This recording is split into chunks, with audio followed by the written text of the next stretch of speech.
Hello दोस्तों, हमारा नाम हिमांशु ब्रह्मनिया है और आपके चैनल का नाम है हिमांशु ब्रह्मनिया स्टडी पॉइंट। तो जैसे आपको पता है, आज ये अंतिम कोशिकांग है ना, जो हमें पढ़ना है वैक्यूल रिक्तिका, ठीक है ना। उसके बाद हम स्टार्ट करेंगे जीव विज्ञान में बैक्टीरियोलॉजी, है ना, जीवाणु विज्ञान स्टार्ट करेंगे, है ना। आ रही है बात समझ में। और जो नए व्यूवर्स हैं जिन्होंने हमारे चैनल को सब्सक्राइब नहीं किया है, तो वो हमारे चैनल को सब्सक्राइब कर ले और बेल आइकन ऑन कर ले, और भैया शेयर करना ना भूलिएगा। चलिएगा, आइए स्टार्ट करते हैं, ठीक है। देखिएगा, रिक्तिका है या इसको क्या कहा जाता है, वैक्यूल्स कहा जाता है। इसकी खोज किसने की थी? स्पेलेंजानी साहब ने किया था। क्लियर पॉइंट आ रही है बात समझ में। ये पादप कोशिका व जंतु कोशिका में पाई जाती है।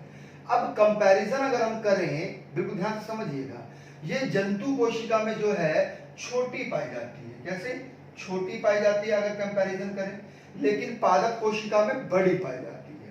पादप कोशिका में बड़ी पाई जाती है। वास्तव में पादप कोशिका का 90 से लेकर 98% है ना भाग यही घेर लेती है। किसका? कोशिका का। किसका? कोशिका का। कोशिका का 90 से 98% भाग यही ले लेती है। किसमें? प्लांट सेल में, अर्थात पादप कोशिका में। किसमें? पादप कोशिका में। पॉइंट क्लियर है, बात समझ में आ रही है। चलेगा, अब प्रश्न ये भी बनता है कि अपरिपक्व पादप जो है कोशिका, उसमें उपस्थित होती है कि नहीं होती है? तो उसमें उपस्थित नहीं होती है। उसमें उपस्थित नहीं होती है।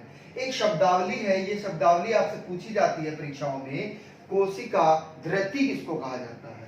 तो समझिएगा कि कोशिका द्रति किसको कहते हैं। हेडिंग बना लीजिएगा, कोशिका द्रति।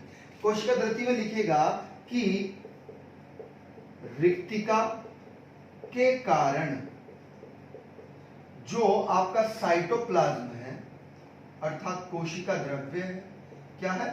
कोशिका द्रव्य, ठीक है। आ रही है बात समझ में।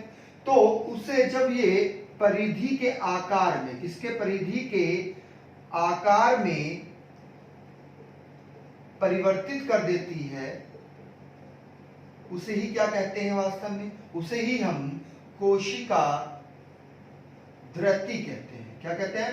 कोशिका द्रति कहते हैं। यानी कि रिक्तिका के कारण जो कोशिका द्रव्य के, है ना, कोशिका द्रव्य को क्या कर देती है? परिधि के आकार में परिवर्तित कर देती है। उसे ही अवस्था को हम क्या कहते हैं? कोशिका द्रति कहते हैं। क्या कहते हैं? कोशिका द्रति कहते हैं। आइएगा, अगला फैक्ट समझिएगा। देखिएगा, आपसे पूछा जाता है कि इसके नाम क्या क्या है, तो नाम लिख लीजिएगा। रिक्तिका के अन्य नाम क्या हैं? अन्य नाम, किन किन नामों से इसको जाना जाता है? तो इसे हम रसधानी भी कहते हैं। क्या कहते हैं? रसधानी भी इसी को कहते हैं। पॉइंट क्लियर है। इसे ही हम क्या कहते हैं? कोशिका का भंडार गृह भी इसको ही कहते हैं, या घर इसे ही कहते हैं। इसे हम कोशिका भंडार भी कहते हैं। कोशिका का भंडार भी इसी को कहते हैं, क्योंकि जितना भी भोजन है बेसिकली कहां पर स्टोर हो रहा है, कहां पर एकत्रित हो रहा है? कहां पर एकत्रित हो रहा है? इस वैक्यूल में ही भोज्य पदार्थ क्या होते हैं? एकत्रित हो जाते हैं, जिसके कारण इसको क्या कहा जाता है? जिसके कारण इसे कोशिका का भंडार गृह कहते हैं। इसमें क्या भरा रहता है? इसमें जो द्रव्य भरा रहता है उसे ही हम क्या कहते हैं? सेल सैक कहते हैं, या रिक्तिका रस कहते हैं, या कोशिका रस कहते हैं।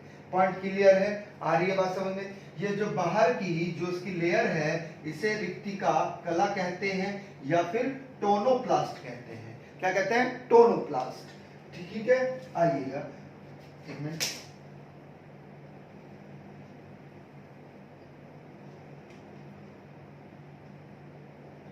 आइएगा रफ कर देते हैं।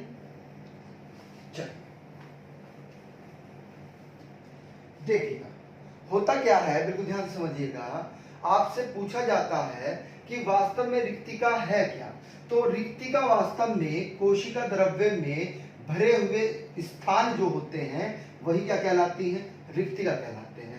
यानी कि ये रिक्त स्थान मत समझ लीजिएगा, आप खाली स्थान नहीं समझ लीजिएगा। इसके अंदर क्या भरा रहता है, द्रव्य पदार्थ भरा रहता है ना, और उसमें क्या रहते हैं, कुछ खनिज पदार्थ भी रहते हैं। आ रही है बात समझ में, क्या रहते हैं, कुछ खनिज पदार्थ भी इसमें भरे रहते हैं। क्लियर है पॉइंट, आ रही है बात समझ में, आइएगा देखिएगा। तो इससे जो इंपॉर्टेंट प्रश्न बनता है बेसिकली वो सेल सेप से बनता है। किससे बनता है, सेल सेप से।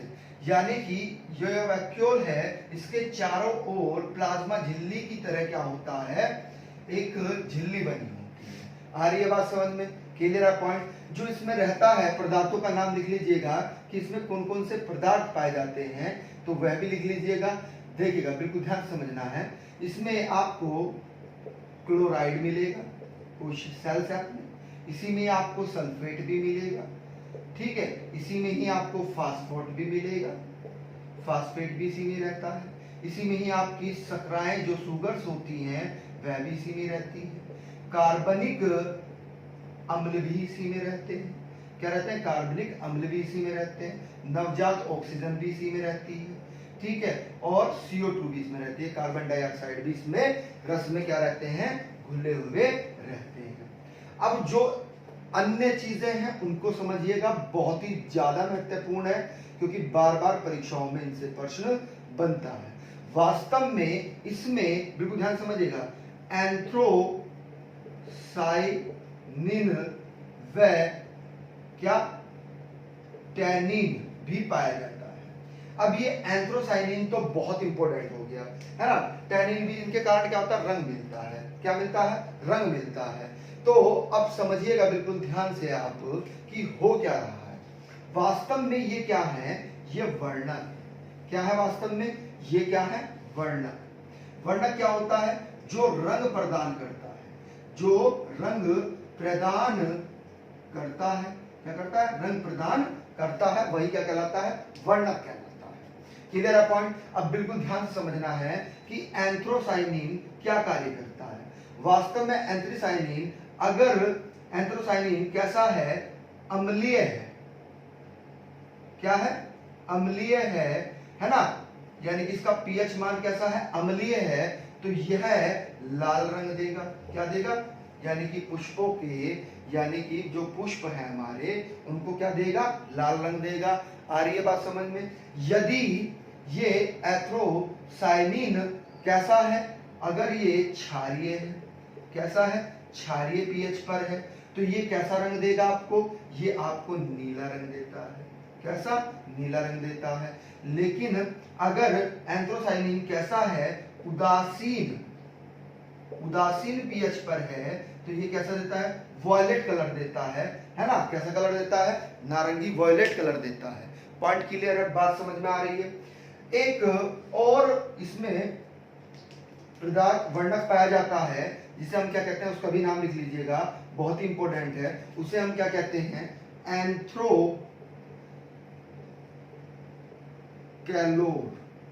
एंथ्रोकैलोर।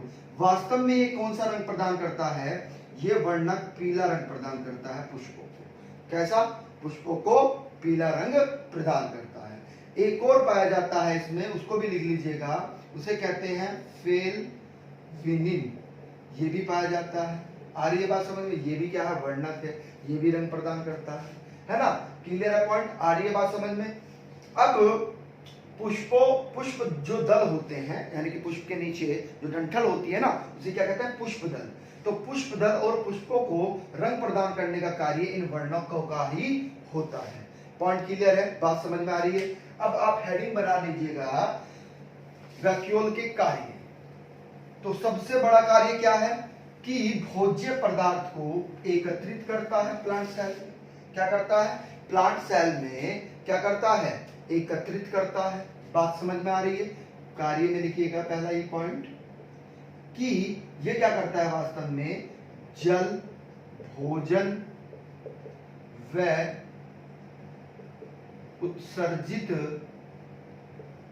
उत्सर्जित पदार्थ जो है हमारे का भंडारण करता है। क्लियर है? सबसे बड़ा पॉइंट तो यही है इसका। दूसरा पॉइंट क्या है कि वास्तव में जो रिक्तिका है वह कोशिका को स्फीति प्रदान करती है। क्या करती है? स्फीति प्रदान करती है। अगला पॉइंट लिखिएगा, ये वास्तव में क्या कर रहा है, इसमें जो घुले पदार्थ हैं, घुले रंगीन पदार्थ पुष्पों को आकर्षण रंग प्रदान करता है, रंग प्रदान करते हैं। क्लियर है पॉइंट? आ रही है बात समझ में? तो ये इसके महत्वपूर्ण कार्य थे भाई। ठीक है, अगला कार्य लिखिएगा कि ये क्या करता है वास्तव में, इस पे प्रासरण, बिल्कुल समझिएगा, जल का प्रासरण संबंध करता है, यानी कि जितनी जल की आवश्यकता होती है इतना जल को रखता है, वरना उसको बाहर निकाल देता है। ठीक है, आइएगा अगला फैक्ट समझिएगा, यही क्या कर रहा है वास्तव में, यही पुष्पों, जो पुष्प दलों होते हैं वह फलों को रंग प्रदान करता है। क्लियर है? यहाँ पर पुष्पों को आकर्षण के लिए रंग प्रदान करता है, यहाँ पर पुष्प दलों और फलों को रंग प्रदान करता है। और एक और महत्वपूर्ण कार्य है, वह भी लिख लीजिएगा, जो आपका साइटोप्लाज्म है, यानी कि कोशिका द्रव्य है ना, से क्या करता है, अपशिष्ट जल को अलग करता है, अपशिष्ट जल को अलग करता है, अलग करता है। पॉइंट क्लियर है? हेडिंग बना लीजिएगा। देखिएगा, वैक्यूल्स कुछ प्रकार भी पाए जाते हैं, है ना, कुछ प्रकार भी पाए जाते हैं। तो कौन कौन से प्रकार के वैक्यूल पाए जाते हैं?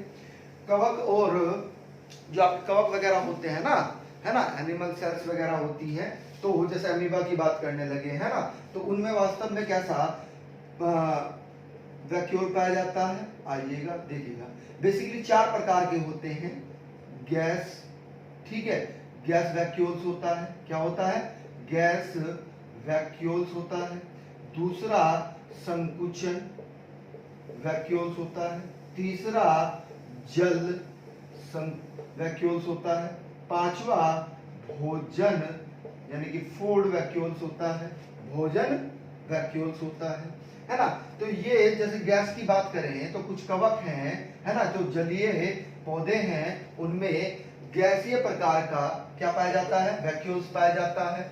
जबकि अमीबा की बात करें तो उसमें संकुचन प्रकार का वैक्यूल्स पाया जाता है ना। कुछ पौधों की बात करें तो उनमें जल वैक्यूल्स पाया जाता है, क्योंकि जाइलम इसी से जाता है ना, जाइलम, है ना, जाइलम द्वारा ही तो जल ऊपर चढ़ता है या विभिन्न भागों में जाता है। और जो कुछ पुष्प होते हैं, जो कुछ पौधे होते हैं, उनमें भोजन के रूप में भी, यानी कि भोजन वैक्यूल्स पाया जाता है। तो ये वैक्यूल से महत्वपूर्ण वीडियो थी आपकी। ठीक है, इसके बाद हम बैक्टीरियोलॉजी आपको चालू करेंगे या फिर वायरोलॉजी, दोनों में से कोई भी, या तो वायरोलॉजी या फिर बैक्टीरियोलॉजी स्टार्ट कर देंगे। ठीक है, और वे लेक्चर आपके लिए बहुत इंपॉर्टेंट रहेंगे, क्योंकि पूछा जाता है कि प्रोटोजोआ से होने वाली बीमारियां, बैक्टीरिया से होने वाली बीमारियां, विषाणु से होने वाली बीमारियां, है ना, कोरोना चल रहा है, इससे होता है, वायरस से होता है। ठीक है, तो उनके बारे में जानकारी लेंगे।